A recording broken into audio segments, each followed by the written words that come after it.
Hi friends! If you're studying to be a court interpreter, there's two tests that you have to take, the written one and the oral one. We're going to review the written exam today. As you can see, it's going to be multiple choice, 135 questions. In this one, you won't actually be interpreting anything. Before you can get started on the interpreting test, they want to make sure that you know the basics of English and kind of how the court system works. And you have to have at least an 80% to pass. We're going to review this exam. All right, so as you can see, what's going to be on the test? It's basic English vocab. I recommend if you look up SAT books or just something to expand your vocabulary, that'll help out. Words you hear in court, steps in the court process, and interpreter ethics. It's pretty basic, but as long as you know what's going to happen on the test, I feel like on this one, you can almost do it by process of elimination. You'll take a look at what I'm talking about.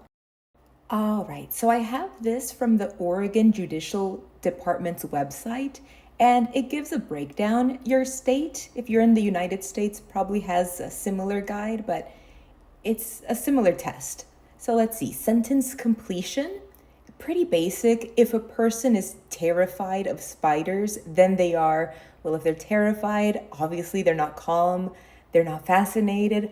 Afraid is probably a better one than excited. So just see afraid. Synonyms in context. Synonyms is something that you could replace the word in the sentence. So let's take a look. The family is planning a vacation this summer. Doesn't necessarily mean it's a wedding. Could be a trip. A picnic doesn't necessarily mean they're going on a picnic. Doesn't mean it's a party.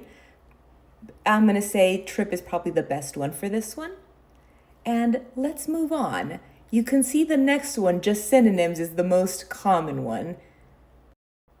All right, so as a reminder, what are synonyms? Those are words that mean the same. Sofa, another way you could say that. Couch, definitely better.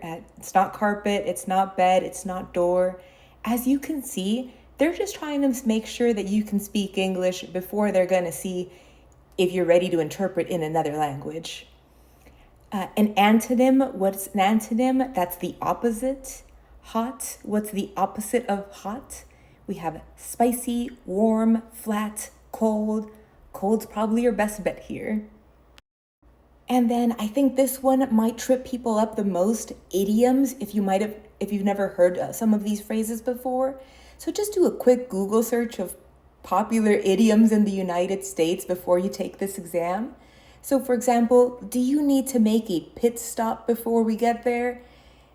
Out of all of them, probably go to the bathroom is the most appropriate. And that's part one of the written exam. Part two, it's basic court terms and just professional ethics. So let's take a look. Sentence completion, you can see it's the most of this part.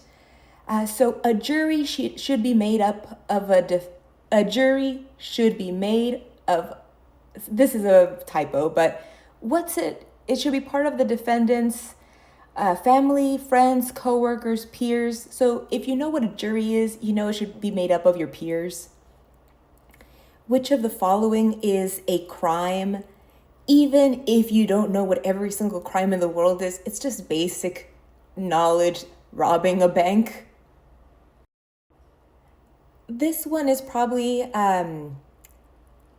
it's not too many. How many questions? 4 out of the bunch. But the sequence of events, just Google what's the sequence of events in a court case. But even if you didn't know them, I think you could even then do it by process of elimination. Like obviously you have to pick the jury before you're going to give the jury instructions. But look into that as well if you haven't before. It's going to help you interpret anyway. And then our final section, it's ethics.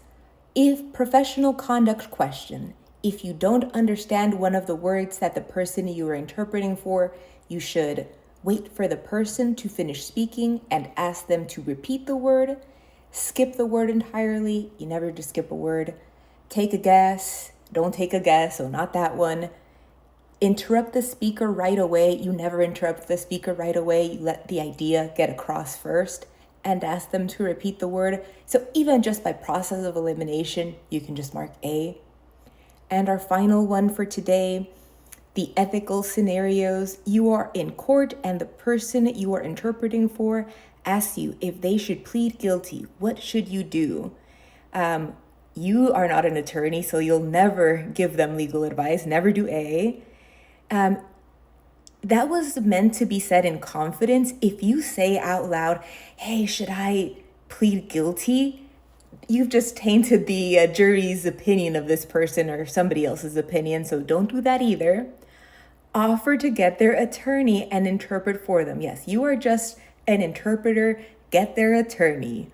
Refer them to legal aid. Just get their attorney. All right, friends, and that's everything for today's lesson. If you're studying to be a Spanish court interpreter or any type of interpreter, I'm rooting for you. Have a great rest of the day. Say hi to Zena. Bye-bye.